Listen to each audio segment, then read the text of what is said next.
Why do young people drink? The National Institute on Alcohol Abuse and Alcoholism state that peer pressure, a desire for independence, and stress are some of the key reasons young people gravitate towards alcohol. My friend told me that vomiting with his best friend after drinking a bottle of wine was one of his defining memories. Drinking is associated with growing up, coming of age, and building friendships. It is used as an icebreaker and a way of blocking the natural anxiety that comes with meeting new people. This natural anxiety was part of our evolution. When we were hunter-gatherers, we had to be cautious with who our friends were.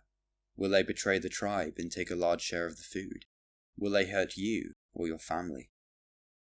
But alcohol removes this natural anxiety, and this has serious consequences.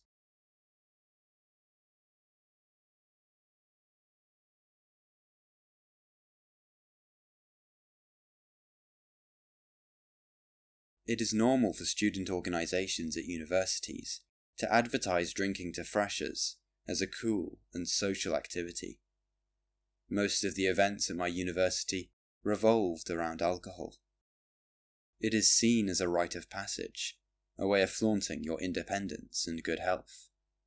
It is seen as rebellious and exciting to drink. You can do anything. The world is your oyster.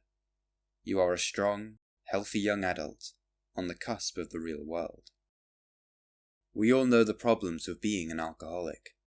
High blood pressure, heart disease, stroke, liver disease and digestive problems, cancer of the breast, mouth, throat, voice box, liver, colon, and rectum, not to mention the mental health issues, depression, addiction, loneliness, anxiety, to name a few. But what about drinking casually while young? The brain goes through important changes during puberty, and continues to develop until around age 25, making it more sensitive to damage from alcohol. Exposure to alcohol while the brain is still developing can lead to long-term emotional problems, and difficulty with learning, planning, and memory. This can ultimately limit a young person's ability to reach their full potential, including at school, study, or work.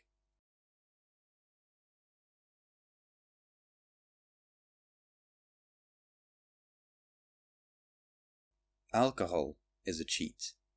You skip the work you have to do to build a relationship. Alcohol bypasses the bonds that naturally build with others while sober. When you first meet someone, there is a natural barrier. You don't want to embarrass yourself.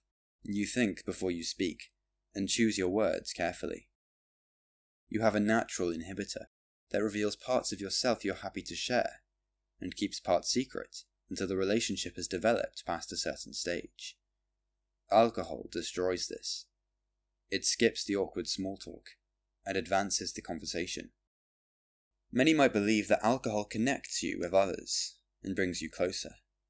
We drink because we are searching for connection. However, most of the time this connection is a conjuring trick. Alcohol is a drug that makes you unconscious. You lose some of your cognition, and fall below the mind. Why do we do this?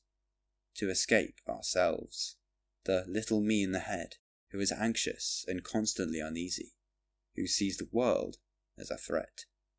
We use alcohol to escape this separation, to bring us closer to other people. Our names are labels. There is nothing separating us from the outside world, but an illusory sense of self. Alcohol, like many other drugs, can be a window into this realization. But you can't use impermanent means to achieve a permanent solution. Alcohol helps you put your worries aside, turning off the problem machine that has been whirling away all week. For a few hours, you can quiet your monkey mind. But if you want a quiet mind, wouldn't it be better to work on yourself without drugs? Meditation is a way to do this. As the spiritual teacher Michael Singer said, the key is to be quiet.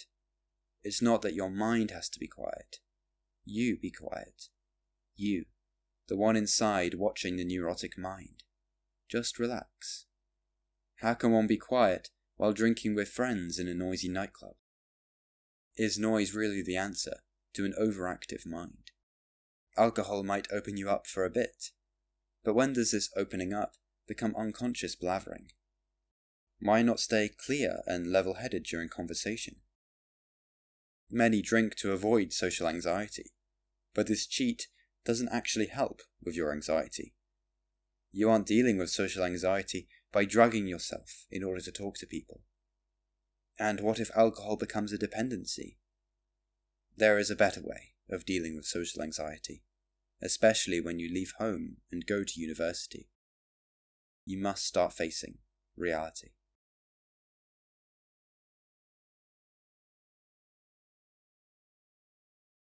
You should escape your comfort zone and put yourself in group situations, developing the skills of talking to people without the need for alcohol. Research from the Alcohol Rehab Guide says that alcohol is a depressant and therefore has a sedative effect, which is why many people often use the substance to unwind or relax. However, although alcohol may seem to temporarily reduce symptoms of social anxiety, alcohol can actually exacerbate symptoms of the disorder within just a few hours of consumption, such as anxiety, irritability, and depression. Alcohol brings you to an unconscious world of laughter and drunken anecdotes. Does alcohol really bring you closer to a person? Doesn't it just fuel reactionary behavior? Anger, jealousy, sadness? Can you converse with someone without reactions getting in the way of deep and thoughtful discussion? Alcohol inhibits our natural tendency to be careful with our words. Does it not reflect badly on a relationship if the only thing keeping you together is a drug? Start facing reality, even though it might be uncomfortable. Throw yourself into the anxiety of meeting new people, and grow through getting to know people uninhibited by drugs. There are a few ways to start facing reality, to help deal with your monkey mind that overthinks and unhelpfully creates an endless number of problems. One way is cold water immersion. Getting into cold water, whether it be cold showers or ice baths, can help you face reality. Even though reality may be uncomfortable, it can be endured and overcome. The athlete Wim Hof said, "We are so successful at being comfortable that comfort has become the enemy of our success." Alcohol supposedly makes social interaction more comfortable. However, it makes it harder to develop social bonds in sober situations, because you are reliant on alcohol in social settings.